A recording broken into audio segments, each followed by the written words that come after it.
ক্ষমা চাইলাম জীবনের গুনাহ ক্ষমা যদি না করো, কবে জানি মৌতের চিঠি দিয়ে আজরাইল পাঠাইয়া দাও, কবে জানি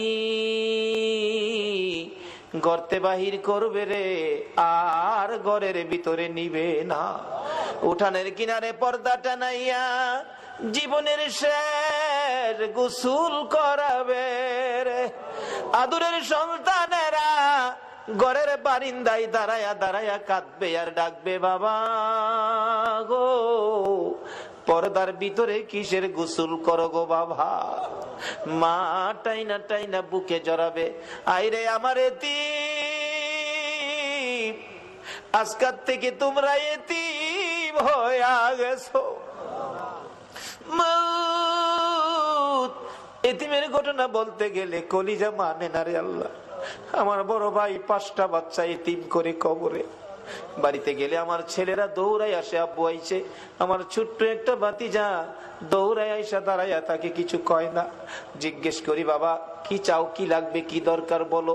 চোখের পানি ছেড়ে কান্দে। কেন কান্দো বলো না। আমারে ডাইকা ডাইকা কয়, চাচা গো আপনি তো 1 দিন 2 দিন পর পর বাড়িতে আসেন।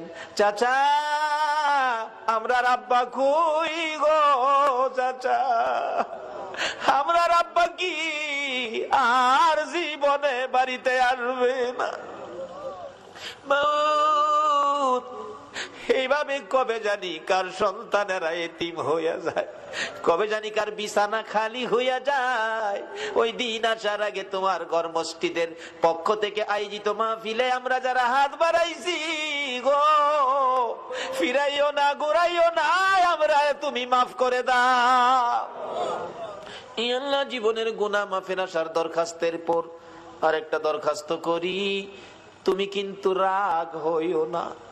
আমি জানি না হাজার হাজার মানুষ এত রাত পর্যন্ত বসে হাত বাড়াইছে, টাকা চাইলে লোকেরা জায়গা, আজকে লোকগুলো গেল না, বসে রইলো।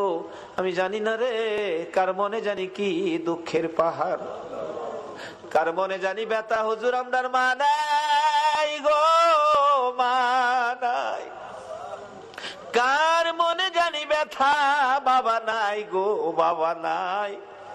যেই বাবা মাথার গাম পাতাই ফালাইয়া রোজগার করে মানুষ করেছে গো, যেই বাবা জমি জামা সই সম্পদ জুড়াইয়া আজকে বাবা দুনিয়ায় নাই। হুজুর বাবা কত আদর করতো গো, শেষ বয়সেও বাবা বাজারে গেলে জগ ভর্তি দুধ কিনতো, 2 কান্দা 3 কান্দা কলা লইতো, আমের সিজনে 15 কেজি 20 কেজি আম লইতো।